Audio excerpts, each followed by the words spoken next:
Ever wondered why we bother wearing underwear at all? Who decided centuries ago that something had to go under our pants instead of just nothing? From prehistoric loincloths to Renaissance codpieces, underwear has a history that's long, surprising, and yes, a little funny. I'm Professor Everything, and today we'll be answering the question, when did we start wearing underwear? Right here on Explaining Everything.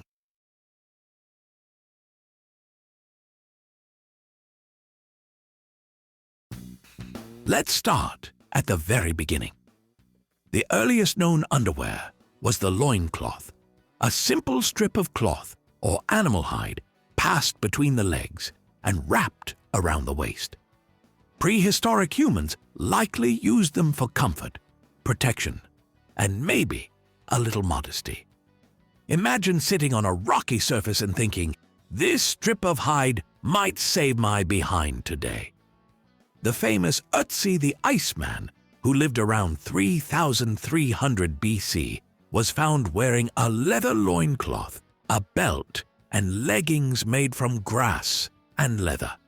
That means even in the Stone Age, humans were thinking strategically about what went under their outer garments. Underwear wasn't just about modesty.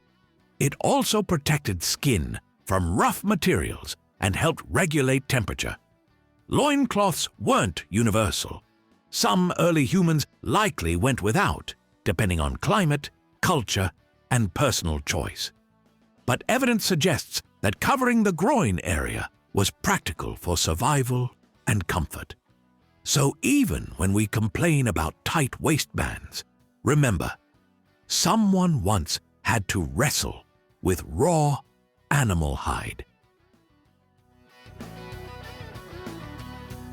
Moving forward, ancient civilizations refined underwear. In ancient Egypt, linen loincloths called shenti were worn by both commoners and pharaohs. The fabric was breathable in hot climates, and high-status individuals sometimes had multiple sets. Pharaohs were even buried with extra loincloths, not for fashion, but to ensure their afterlife was as comfortable as their living one. In Greece, workers, athletes, and soldiers wore perizoma, simple cloths tied around the waist or groin. These offered more freedom of movement than a full-length garment, especially for athletes competing in the nude or semi-nude events at the Olympics. Meanwhile, Romans developed the sublegaculum, which ranged from leather shorts to simple cloth strips, often worn under tunics or by gladiators in the arena. These garments balanced modesty and mobility, which was essential in a culture that celebrated both public baths and athletic prowess. Interestingly, in many ancient cultures, what we now call underwear was sometimes indistinguishable from outerwear. For example, loincloths or wrapped cloths could be worn as a main garment in tropical climates. During the Middle Ages, underwear became more structured. Men wore brays, loose linen trousers tied at the waist and mid-calf. Brays were practical, allowing movement while protecting outer garments from sweat and dirt. They were often worn under tunics or robes, making them a functional layer rather than a fashion statement.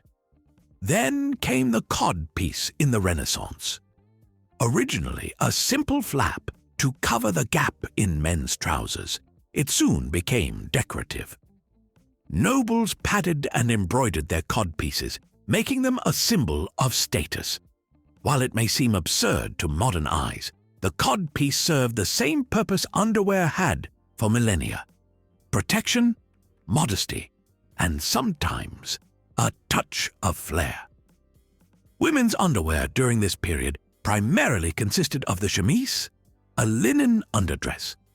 It absorbed sweat, protected outer garments and added a layer of comfort. Multiple layers were common, with undergarments acting as the first line of hygiene and warmth.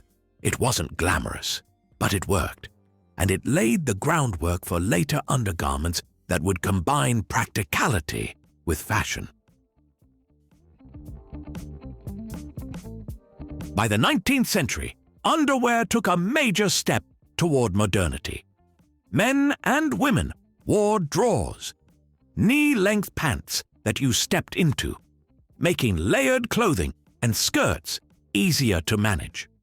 These set the stage for the undergarments we recognize today.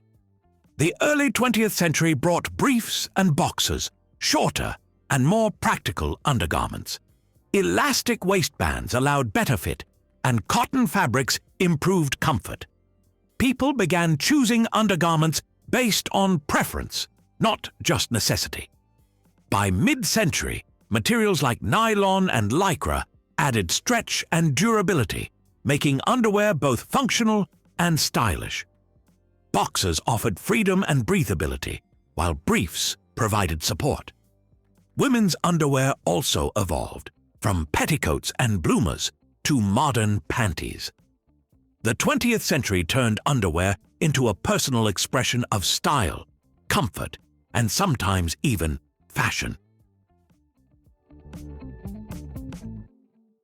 Underwear doesn't have a single invention date. It evolved over thousands of years. From prehistoric loincloths to ancient Egyptian linen, Greek perizoma, and Roman subligation, humans have long valued coverage, comfort, and hygiene. So next time you slip on your underwear, remember, you're joining a 5,000-year-old tradition. That tiny garment has survived fashion revolutions, royal absurdities, and public ridicule, all while quietly doing its job. It's small, humble, and yet somehow epic. It deserves a standing ovation, or at least a polite nod before you throw it in the laundry. If you now know the history of your underwear, don't forget to like, subscribe, and maybe it's time to wash them now. Also, if you have suggestions for our next video, feel free to share them in the comments below. We'll be sure to give you an acknowledgement for your contribution. If you enjoyed this video, please check out our other bingeable channels.